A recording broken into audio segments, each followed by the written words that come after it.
चलिए आज numerical solve करते हैं हाइड्रोजन परमाणु के रेखा स्पेक्ट्रम से रिलेटेड। तो इसमें जो पहला क्वेश्चन है वह है कि हाइड्रोजन परमाणु में n=5 अवस्था से n=2 अवस्था वाले संक्रमण के दौरान उत्सर्जित फोटोनों की आवृत्ति और तरंगदैर्ध्य यानी कि फ्रीक्वेंसी और वेवलेंथ आपको ज्ञात करनी है। ठीक है, तो देखिए हम लोगों को मालूम है ये हमसे पूछा गया है कौन से वाले स्पेक्ट्रा के लिए, उत्सर्जन स्पेक्ट्रा के लिए, है ना, क्योंकि इलेक्ट्रॉन ऊर्जा का उत्सर्जन कर रहा है और उच्च ऊर्जा स्तर से निम्न ऊर्जा स्तर की ओर आ रहा है। ठीक है, तो इसका क्या मतलब है कि यहाँ पर जो Ni है यानी कि N इनिशियल वह कितना हो जाएगा, वह हो जाएगा 5। ठीक है, और जो NF है यानी कि N फाइनल जो कि वो निम्न ऊर्जा स्तर में पहुंचेगा तो उसकी वैल्यू कितनी दे रखी है, 2। ठीक है, तो इस संक्रमण के दौरान जो एनर्जी एमिट होगी यानी कि जो हम E2 माइनस E1 से दिखाते हैं डेल्टा E, है ना, इन ऊर्जाओं का अंतर क्या हो जाएगा, ये हो जाएगा 2.18 इंटू 10⁻⁻18 जूल। पहले ये तो रहता ही रहता है, ठीक है, जिसे रिडबर्ग स्थिरांक या रिडबर्ग्स कांस्टेंट बोला जाता है। ठीक है, इनटू 1 अपॉन क्या हो जाएगा Ni² माइनस 1 अपॉन NF²। ये तो हमने लास्ट लेक्चर में डिस्कस भी किया था। ठीक है, तो डेल्टा E इक्वल्स टू कितना हो जाएगा 2.18 into 10⁻⁻18 joule into 1 upon Ni की वैल्यू कितनी है 5 का स्क्वायर यानी कि 25 हो जाना चाहिए, माइनस 1 अपॉन NF की वैल्यू कितनी है 2 यानी कि 2 का स्क्वायर हो जाना चाहिए। ठीक है, तो जो ये वाला नंबर है ये तो कांस्टेंट है, ये तो ऐसे ही रहेगा, इसको अभी हम लोग RH लिखते हुए ही चलते हैं। ठीक है, इसको सॉल्व करते हैं, ये कितना हो जाएगा 1 अपॉन 25 माइनस 1 अपॉन 4। ठीक है, अब देखिए तो delta E equals to RH, ये कितना हो गया 25 इंटू 4, है ना, यहाँ पर आप लोगों ने LCM ले लिया, ये हो जाएगा 4 माइनस 25, ये तो आप लोगों को आता ही है ना, तो इसको सॉल्व कीजिए, ये कितना हो गया minus 21 upon 25 into 4 into RH की वैल्यू अब रख दीजिए यहाँ पे 2.18 इंटू 10⁻⁻18 जूल। ठीक है, तो यहाँ से जो डेल्टा E की वैल्यू आ जाएगी जब आप इसको सॉल्व करेंगे तो कितनी आ जाएगी, ये आ जाएगी माइनस 4.58 इंटू 10⁻⁻19 जूल। ठीक है, और ये माइनस में क्यों आई, तो आपको याद है हमने बात की थी कि जो उत्सर्जन स्पेक्ट्रा होता है उसमें क्या होता है, जो N इनिशियल है वह NF से क्या है, ज्यादा है, और इसलिए इसकी जो डेल्टा E की वैल्यू आती है या जो ऊर्जा की वैल्यू आती है वह क्या आ जाती है, नेगेटिव आती है, ऋणात्मक आती है। तो अब जब हमें डेल्टा E की वैल्यू पता चल गई यानी कि एनर्जी की वैल्यू पता चल गई दो अवस्थाओं के बीच में, ठीक है, तो उसके माध्यम से हम लोग आवृत्ति और तरंगदैर्ध्य ज्ञात कर सकते हैं। ठीक है, तो इसको सॉल्व करते हैं। तो देखिए एक साइड हम सॉल्व करेंगे आवृत्ति यानी कि फ्रीक्वेंसी, इसकी वैल्यू ज्ञात करेंगे, तरंगदैर्ध्य यानी कि लैम्डा की वैल्यू ज्ञात करेंगे। ठीक है, तो सबसे पहले हम आवृत्ति यानी कि फ्रीक्वेंसी यानी कि न्यू की वैल्यू फाइंड करते हैं। तो न्यू इक्वल्स टू क्या होता है, डेल्टा E अपॉन H। ठीक है, क्योंकि हमको मालूम है कि delta E equals to H nu. ठीक है, अब वैल्यूज पुट कर दीजिए, हमारे पास सारी वैल्यूज हैं। Nu equals to delta E की वैल्यू कितनी है, माइनस में है, लेकिन यहाँ पर हम लोग फोटोन की आवृत्ति के लिए ऊर्जा को परिमाण के रूप में लेते हुए इसकी वैल्यू रखेंगे, और ये हो गई 4.58 into 10⁻⁻19 joule upon 6.626 into 10⁻⁻34 joule second. तो जब आप लोग 4.58 को 6.626 से डिवाइड करेंगे तो ये आ जाएगा 0.691 इंटू, इसको सॉल्व करेंगे 10⁻⁻19 प्लस क्या हो जाएगा 34, क्योंकि ये यहाँ पर माइनस में है तो न्यूमरेटर में आगे क्या हो जाएगा, प्लस में आ जाएगा। ठीक है, तो इसको जब आप लोग सॉल्व करेंगे तो ये आ जाएगा 10⁻15 अब क्या निकाल रहे हैं हम लोग, फ्रीक्वेंसी ज्ञात कर रहे हैं, तो ये क्या हो जाएगा, हर्ट्ज या फिर पर सेकंड भी लिख सकते हैं, ठीक है।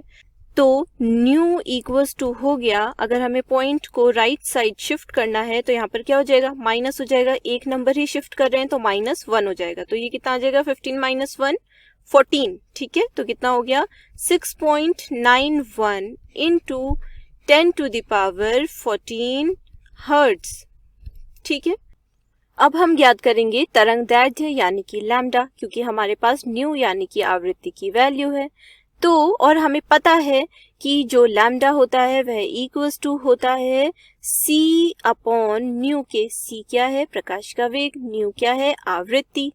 प्रकाश का वेग क्या होता है, 3 × 10⁸ मीटर पर सेकंड अपॉन न्यू की वैल्यू कितनी है, 6.91 इंटू 10⁻14 हर्ट्ज, ठीक है, या फिर पर सेकंड भी लिख सकते हैं, ठीक हो गया।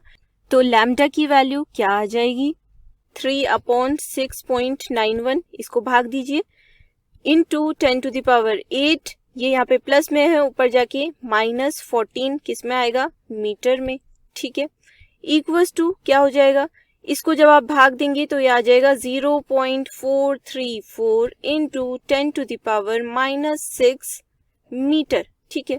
अब देखिए, अगर हमें ये तीनों के तीनों नंबर इस पॉइंट से इधर शिफ्ट कर देने तो हम इसको क्या लिख सकते हैं, इसको हम सीधे सीधे 434 लिख दें, इंटू 10⁻, कितना आ जाएगा, -6, और कितने नंबर इधर शिफ्ट किया है, 3 नंबर शिफ्ट किए हैं, तो क्या हो जाएगा 10⁻−3, ठीक है। इतना क्या हो गया, मीटर, या फिर 434 इंटू 10⁻−9 मीटर। अब हम लोगों को एक बात मालूम है कि 1 मीटर में 10⁻−9 नैनोमीटर होते हैं, तो इसको हम सीधे सीधे लिख सकते हैं 434 नैनोमीटर्स, क्योंकि 1 मीटर यानी कि 1 मीटर इक्वल्स टू 10⁻−9 नैनोमीटर, ठीक है। इतना समझ गए, तो हमारा पहला क्वेश्चन सॉल्व हो गया, जिसमें फोटोनों की आवृत्ति पूछी थी, हमने ज्ञात कर दी। फोटोनों की तरंगदैर्घ्य यानी कि लैम्डा, वो भी हमने ज्ञात कर दी, 434 नैनोमीटर, ठीक है। अब सेकंड क्वेश्चन सॉल्व करते हैं। सेकंड क्वेश्चन है कि हाइड्रोजन स्पेक्ट्रम की लाइमन श्रेणी में रेखाओं के 2 दीर्घतम तरंगदैर्घ्य नैनोमीटर में क्या होंगे। तो देखिए, इस क्वेश्चन को सॉल्व करने के लिए सबसे पहले हम नोट करेंगे जो रिडबर्ग समीकरण हमने देखी थी। याद है अभी तक आप लोगों को, या फिर नहीं है, याद होनी चाहिए, ठीक है। तो जो रिडबर्ग समीकरण थी वह क्या थी, 1/लैम्डा, या फिर इसको तरंग संख्या के रूप में भी लिख सकते हैं, क्या था, न्यू बार इक्वल्स टू 1/लैम्डा इक्वल्स टू आर, यानी कि रिडबर्ग्स कांस्टेंट या रिडबर्ग का स्थिरांक, into 1/n1 square minus 1/n2 square, ठीक है। तो ये तो हो गई रिडबर्ग समीकरण, जिसकी जरूरत हमें इस क्वेश्चन में पढ़ने वाली है, ठीक है। अब हम लोग बात कर रहे हैं कौन सी श्रेणी की, हम बात कर रहे हैं लाइमन श्रेणी की, ठीक है। तो लाइमन श्रेणी के लिए हम लोग को एक बात तो मालूम है कि जो n की वैल्यू होती है वह कितनी होती है, वह होती है 1, ठीक है।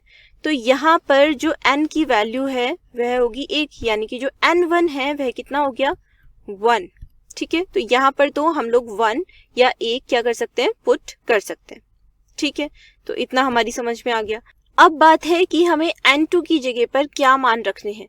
तो n2 की जगह पर मान रखने के लिए सबसे पहले तो हमें ये देखना चाहिए, क्या लिखा है, 2 दीर्घतम तरंगदैर्घ्य।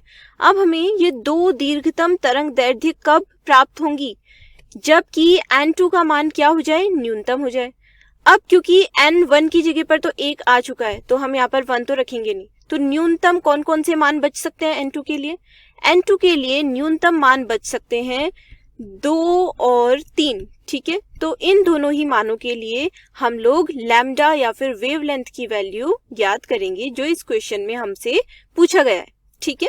तो एक तरफ हम तरंगदैर्घ्य ज्ञात करेंगे n2 इक्वल्स टू 2 के लिए, और दूसरी तरफ n2 इक्वल्स टू 3 के लिए, ठीक है। तो फॉर्मूले में पुट करते हैं वैल्यूज। देखिए 1 upon lambda equals to R की वैल्यू क्या होती है? देखिए हमको नैनोमीटर में वेवलेंथ चाहिए तो हम यहीं से नैनोमीटर में ही मान रखना शुरू करते हैं, ठीक है। तो 1.097 इंटू 10⁻7 मीटर होता था ना यहाँ पर, तो अगर नैनोमीटर में चेंज करेंगे 10⁻7 इंटू 10⁻⁹ क्या हो जाएगा? 10⁻⁻2 किसमें?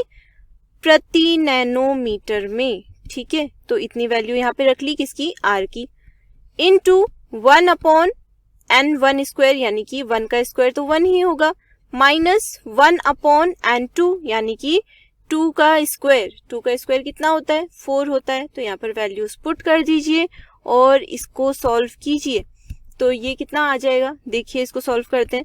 1.097 इंटू 10⁻⁻2 प्रति नैनोमीटर इंटू ये क्या हो जाएगा? ये हो गया एलसीएम ले लिया तो 4, ये हो गया 4 माइनस 1 यानी कि ये पूरा क्या हो जाएगा? 3/4, ठीक है।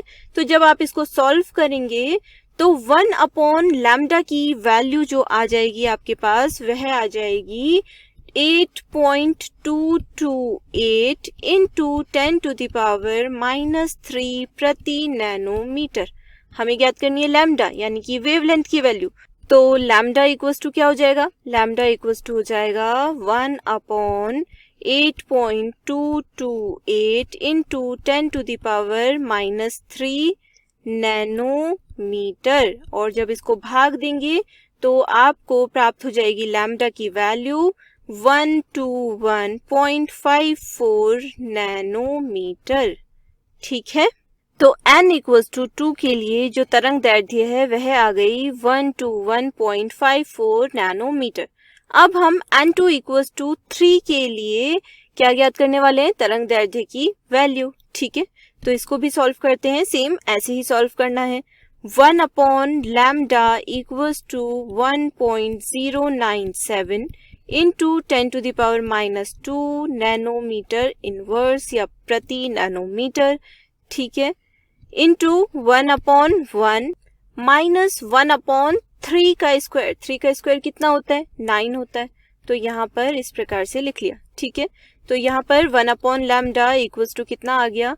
इसको सॉल्व कीजिए। 1.097 इंटू 10⁻⁻2 प्रति नैनोमीटर इंटू 9 माइनस 1 अपॉन 9, ठीक है। तो ये 8/9 हो जाएगा। फिर जब आप इसको सॉल्व करेंगे तो 1 अपॉन लैम्डा की वैल्यू आ जाएगी 9.75 इंटू 10⁻⁻3 प्रति नैनोमीटर, ठीक है। हमें ज्ञात करनी है तरंग दैर्ध्य यानी कि लैम्डा, और लैम्डा की वैल्यू यहाँ पर आ जाएगी 1 अपॉन 9.75 इंटू 10⁻⁻3 नैनोमीटर, जिसको जब आप सॉल्व करेंगे तो ये आ जाएगा 102.56 नैनोमीटर, ठीक है।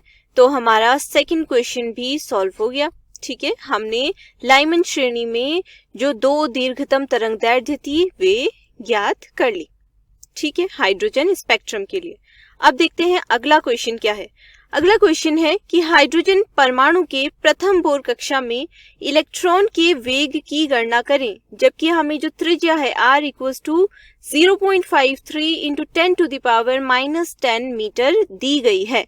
तो देखिए बोर के सिद्धांत के अनुसार हमें एक फॉर्मूला मालूम है, mvr, यानी कि क्या होता है ये? कोणीय संवेग, ठीक है। Mass of electron into velocity into radius equals to nh upon 2 pi, यही तो होता है। और हमें गणना किसकी करनी है? इलेक्ट्रॉन के वेग की। तो यानी कि हमें इस v की वैल्यू ज्ञात करनी है। तो हम कैसे ज्ञात कर सकते हैं? v इक्वल्स टू क्या हो जाएगा? ये mr जो है ये यहाँ पर अपॉन में आ जाएंगे, ठीक है। तो nh upon 2 pi into me into r, ठीक है। तो इस फॉर्मूले का यूज हम लोग करने वाले हैं अपने इस वाले क्वेश्चन को सॉल्व करने के लिए, जहां पर r की वैल्यू हमको दी गई है 0.53 इंटू 10⁻⁻10 मीटर्स, और जो वैल्यूज हमें पता है वो भी हम लोग एक साथ नोट कर लेते हैं। तो देखिए दिए हुए क्वेश्चन में प्रथम बोर कक्षा दी गई है, इसका मतलब है जो n है उसकी वैल्यू कितनी हो जाएगी? 1, ठीक है। h यानी कि प्लैंक्स कांस्टेंट, प्लैंक का नियतांक, इसकी वैल्यू कितनी होती है 6.626 into 10 to the power -34 joule second. ठीक है, उसके बाद पाई की वैल्यू तो हमको मालूम ही है कि हम लोग 22/7 या फिर 3.14 यहाँ पर पुट कर सकते हैं। me यानी कि मास ऑफ इलेक्ट्रॉन, ये होता है 9.1 into 10 to the power -31 kilogram. ठीक है, पाई की वैल्यू नोट करनी है तो वो भी कर लेते हैं। पाई बराबर कितना हो गया 22/7 और आर की वैल्यू हमको दी गई है। अब इस फॉर्मूले में बस हमें ये सारी ही वैल्यूज क्या करनी है, पुट करनी है। तो v इक्वल्स टू एन की जगह पर रख देते हैं 1 गुणा h की जगह पर 6.626 into 10 to the power -34 joule second upon 2 pi यानी कि 2 गुणा 22/7 गुणा me यानी कि mass of electron 9.1 into 10 to the power -31 kilogram. ठीक है, इंटू आर यानी कि रेडियस की वैल्यू कितनी है 0.53 into 10 to the power -10 metres. ठीक है, तो ये सब हम लोगों ने वैल्यूज पुट कर दी। अब क्या करना है, अब बस इसे कैलकुलेट करना है, यानी कि वेलोसिटी v इक्वल्स टू क्या हो जाएगा 6.626 अपॉन ये कितना है 2 इंटू 22, ये जो अपॉन में 7 है ये कहाँ चला जाएगा, ये ऊपर यानी कि न्यूमरेटर में, तो इंटू क्या हो गया 7। ठीक है, यहाँ पर अभी डिनोमिनेटर में क्या क्या बाकी है 9.1 इंटू 0.53। ठीक है, तो इतने तो ये सारे नंबर्स हो गए। इंटू अब 10 टू द पावर वाले लिख लेते हैं, 10 टू द पावर -34 इंटू ये था एक, तो 10 टू द पावर माइनस में था, ऊपर आके क्या हो जाएगा प्लस में 31 इंटू 10 टू द पावर, यहाँ पे माइनस में था, ऊपर आके क्या हो जाएगा प्लस में 10 टू द पावर 10। वेलोसिटी निकाल रहे हैं तो इसका मात्रक क्या होता है मीटर पर सेकंड या फिर मीटर सेकंड की पावर -1। ठीक है, अब इसको आपने कैलकुलेट करना है, सॉल्व करना है। जब इसको सॉल्व करेंगे, इन्हें कैलकुलेट करेंगे, तो जो वेलोसिटी है उसकी वैल्यू यहाँ पर आ जाएगी 2.18 into 10 to the power 6 metre प्रति सेकंड या मीटर सेकंड की पावर -1। तो ये हो गई आपके दिए गए क्वेश्चन के लिए वेग की गणना। ठीक है, तो आज हमने कुछ न्यूमेरिकल सॉल्व कर लिए हाइड्रोजन के परमाणुवीय स्पेक्ट्रा से रिलेटेड। अब अगले लेक्चर में हम कुछ और टॉपिक्स पे बातें करेंगे, जैसे कि बोर के सिद्धांत की सीमाएं देखेंगे और उसके बाद द्रव्य की द्वैत प्रकृति या फिर ड्यूअल नेचर ऑफ मैटर के बारे में जानेंगे। तब तक आप इतना अच्छे से पढ़ लीजिए, समझ लीजिए और रिवीजन करते रहिए।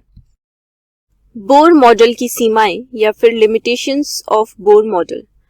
हम लोगों ने बोर मॉडल अच्छे से समझ लिया, उसकी उपलब्धियां देख ली। अब देखना है कि उसमें क्या क्या कमियां थी या क्या क्या बातें जो बोर मॉडल नहीं बता पाया, जिसके लिए फिर आगे प्रयास किए गए।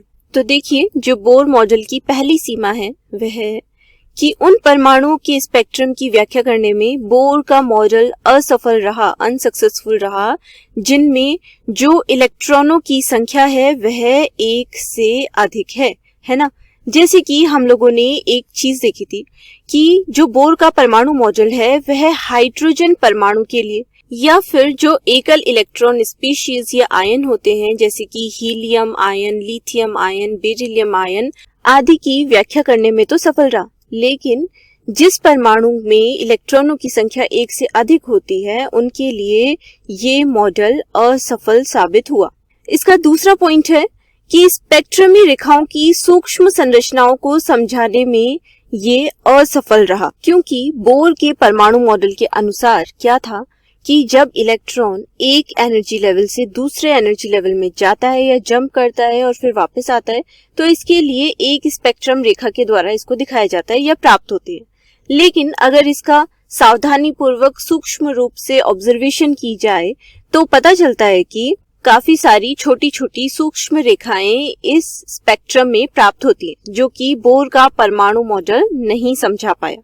तीसरा पॉइंट ये है कि जीमन प्रभाव या फिर जीमन प्रभाव और स्टार्क इफेक्ट की स्पष्ट व्याख्या भी बोर का परमाणु मॉडल नहीं कर सका। तो देखिए ये जीमन प्रभाव और स्टार्क प्रभाव क्या होते हैं। तो जब कोई सोर्स अगर रेडिएशंस एमिट कर रहा है या उत्सर्जित कर रहा है, उसे अगर हम इलेक्ट्रिक फील्ड यानी कि विद्युत क्षेत्र या मैग्नेटिक फील्ड यानी कि चुंबकीय क्षेत्र में रखते हैं तो वो इस प्रकार के प्रभाव दिखाता है, जीमन प्रभाव और स्टार्क प्रभाव। तो जो ये जीमन प्रभाव है यह संबंधित होता है मैग्नेटिक फील्ड से यानी कि चुंबकीय क्षेत्र से। ठीक है, जब किसी सोर्स को जो कि विकिरण उत्सर्जित कर रहा है उसे जब रखा जाता है चुंबकीय क्षेत्र में तो वह जीमन इफेक्ट को शो करता है या प्रदर्शित करता है।